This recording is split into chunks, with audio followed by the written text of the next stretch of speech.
I went to the hairdresser yesterday and I was like, it's time, I'm gonna do slight bangs. But she cut it too short and oh, I'm not like, I don't hate it, but I'm not loving it either. Hi, welcome to my channel. My name is Manon and today we're gonna talk about Dutch literature. So one of my goals for this year of reading was just to read more literature, and I've read a few English literature novels, and I thought like it's about time I'm gonna start on the Dutch ones. And I have this whole stack because I think a good 10 years ago you could get like, if you had a certain newspaper for a few euros more, you could get like a Dutch literature book. So it's like this giant stack of 20s, so like this and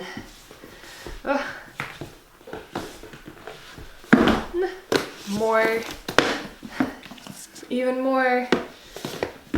There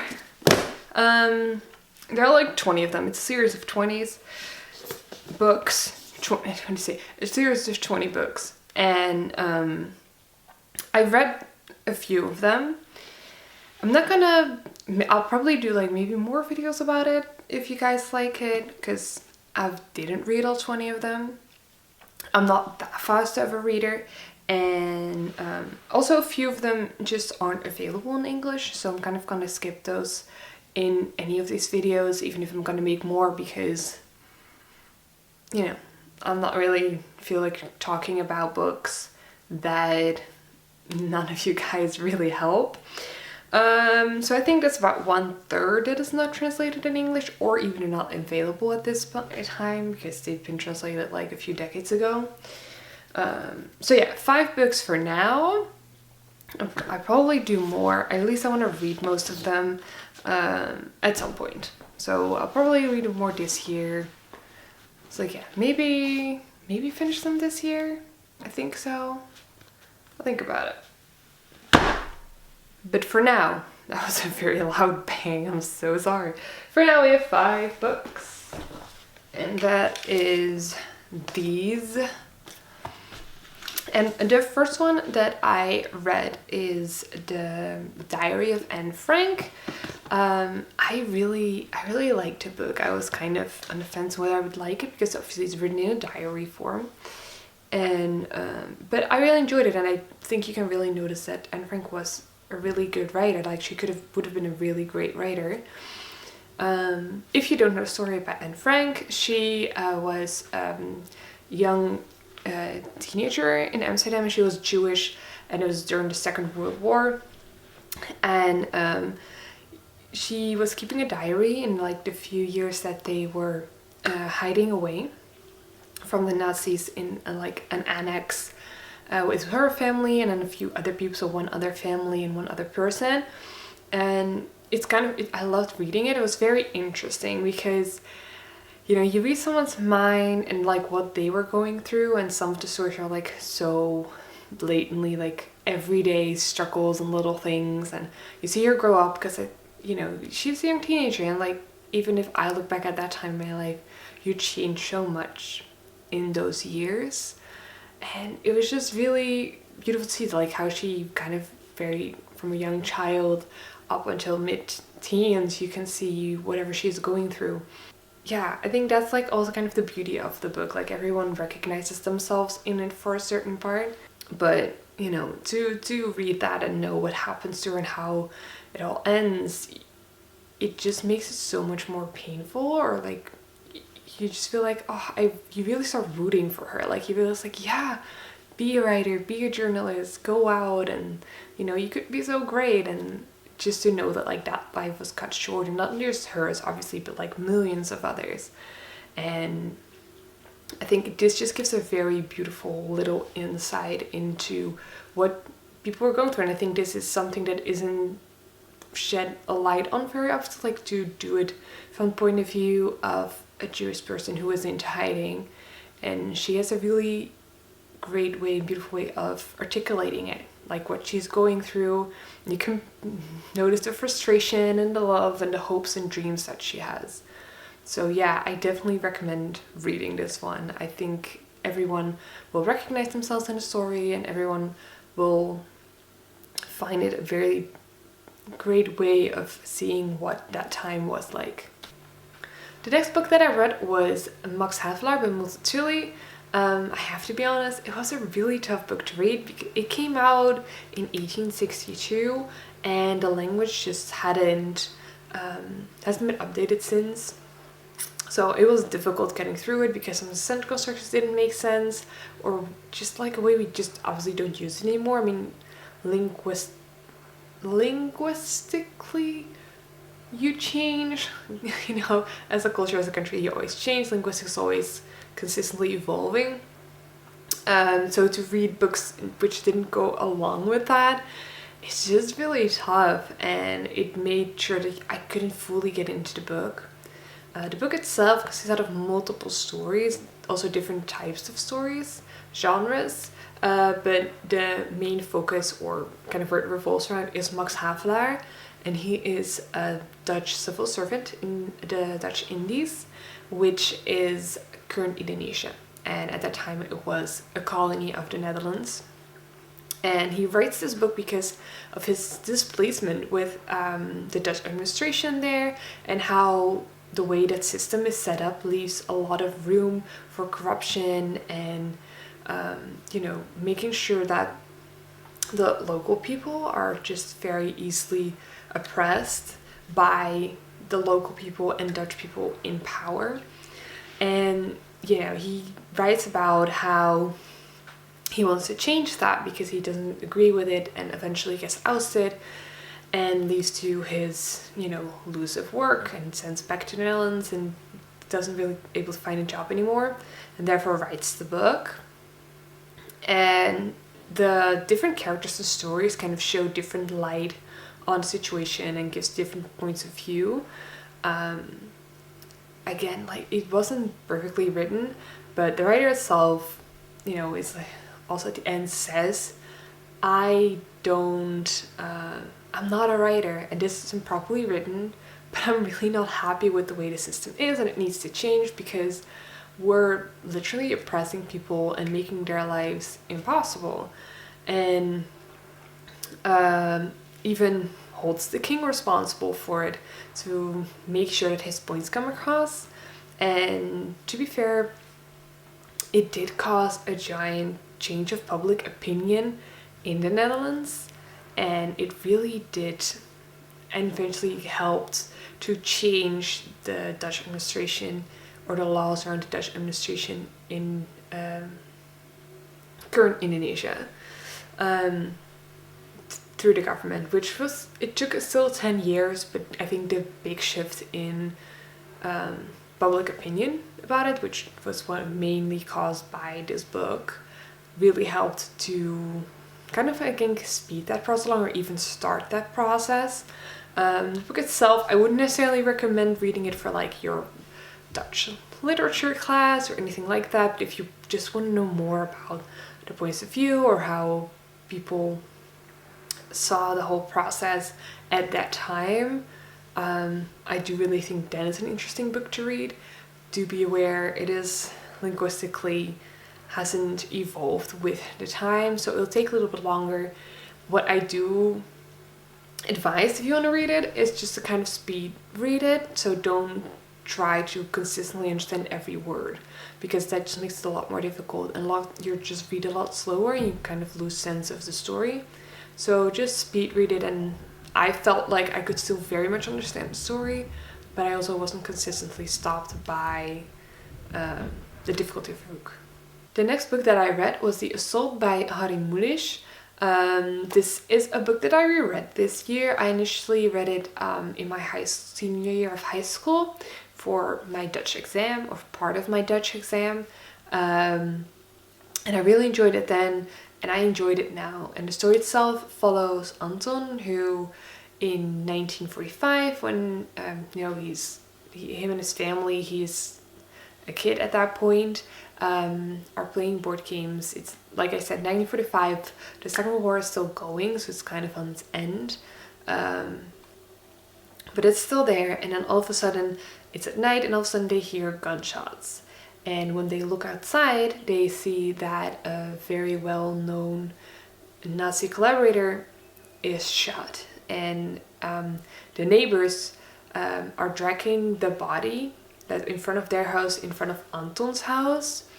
And that's kind of like the first part of the book about like that night itself. And then the next parts are all about how he meets people that had something to do with the events of that night. And the central question is like, why did people do it? Like, why did they make those decisions? What are their reasoning behind it?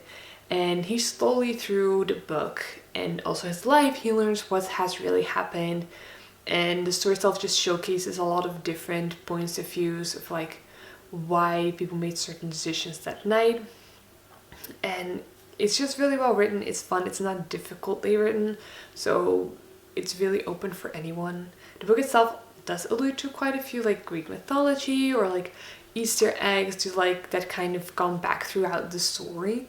But I felt like I was more capable of seeing them now than I was in my senior year of high school. But it didn't make the enjoyment any less at that time, and it's also not necessary to understand the story or understand the central theme of it or why why people did what they did. It doesn't need that understanding. So yeah, I do really recommend reading it, even if you want to read it for your Dutch literature class or Dutch class or exams. This is a good book to read. The next book that I read was Turkish Delight by Wolkers, and I'll just come out and say it. I really didn't like this book.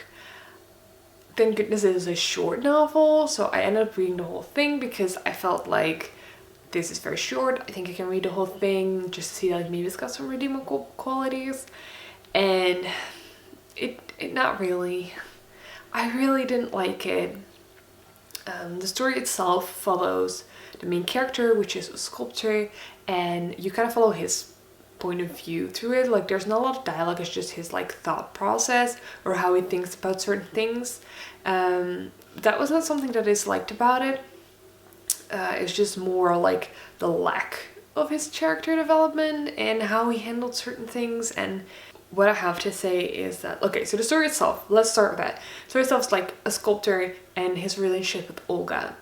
From how they meet to how their relationship itself is, and eventually like kind of the duration of it. The fact is like their story starts like extremely physical, and there's nothing wrong with that. But what I did feel was kind of what I really didn't like was then they're being physical and or they're having sex. Like she say like they were having sex, and she clearly states that she doesn't want to do certain things, and he just straight up still does them. And the fact that she ends up enjoying it doesn't make it okay. Like she clearly stated no, and you still did it. It's still not okay. And it gets slightly also romanticized. And I get it, like it's from his point of view, but like it doesn't make it okay. And I think that's something that I just really didn't like about it. And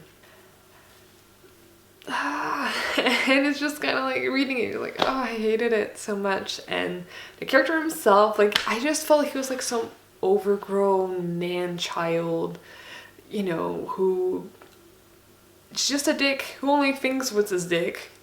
That's all I have to say about it. And there's just no character development. Like this is not like, oh, over a year. I mean, this spans multiple decades of their life, of his life, and or at least two, I believe. And there is just I feel like there's hardly any character development, even if there is any. And it's just so frustrating because like there are so many things wrong. He just doesn't seem to understand that. Like he doesn't have any development, and I didn't like that. And I felt like there could be so much more. And I think at the last 2 chapters I started liking it more, but also it's like the last 2 chapters, like short chapters, and kind of like now I feel like he maybe gets some development, and it just stopped the whole book and the story was over, and it's like, okay, so this is it. Like the whole book, this was my entire thinking process during the entire book every time he was talking about certain things. Well, that's how I was raised, and look, I turned out awesome! No. So yeah, do I recommend it? No. And I think I really didn't like it and I don't recommend it. I do have to admit, when I looked online, people either loved it or hated it. Obviously I went the last letter part, but yeah. So I think it's kind of, it seems to be either a love or a hate thing with this book. But again, I don't recommend it.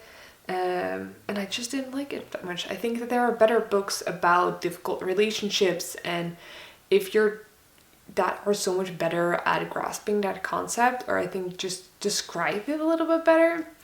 And if you look at it from, if you just come from like the sex scenes, or you just want to know more about that, I'm pretty sure Wattpad has better stories. The last book that I read was The Vanishing by Krabbé, and it's a very short book. It's like really short. It's got like 95. It's got 93 pages. So it's very short. And this is also, I also reread this one, because this one I also read in life for my exam, my Dutch exam. And I still really enjoyed it. I think I have to admit I started reading this one because I was like short on the amount that I needed to read, and this was the smallest book that there was available, and I was like, let's get this one, knock this one out so I meet the amount of books that I need to read. And it was really, it's really well done, but I think like I reread it with that intention, but I think we're almost like 10 years further and I still really enjoyed the book. Like, it was a very impactful story. It's very short. It's kind of like a thriller. It is a thriller. You follow Rex and his girlfriend or fiancée Saskia when they're on their way to their vacation destination, and during the drive they stop at a gas station, and when they're there, they kind of briefly separate ways to like kind of do their own thing, and then Saskia kind of disappears into thin air, and Rex doesn't know what's going on, doesn't know what happened. He starts looking for her. She isn't around, and like the authorities can't find her either. So that's like the first part, and then you kind of switch to a few years later, and Rex tries to move on, but can't let go of Saskia. So in a last ditch effort, he tries looking for her again, and during that search, not only him but also you as a reader slowly figure out what has happened to her. And it's kind of a slow build, but it's really interesting, and it's a book that I really do recommend. I really enjoyed reading it, and for the amount of pages, it does tell a very good and solid story that sticks with you. At least it did for me. So yeah, if you want to read like a book to meet your yearly goal, or you need another book quickly for your Dutch literature class or anything like that, or just want to read like a very short, like a short book that, you know, a short thriller, this is definitely one that I recommend. Like I said, the same one with The Assault by Harry Mulisch. This one that I really enjoyed at that time, and I still really enjoyed now. So this was definitely one of my favorites. So yeah, if you want to see me more Dutch literature books, just let me know. Leave a comment down below and like this video. I'll definitely make more. As you can see, I had quite the sack, so I'd love to make more for you guys. And if you want to be updated when I post a new video or anything else, just subscribe and hit the notification bell. And yeah, I'll see you guys again next week. Thank you so much for watching. Bye!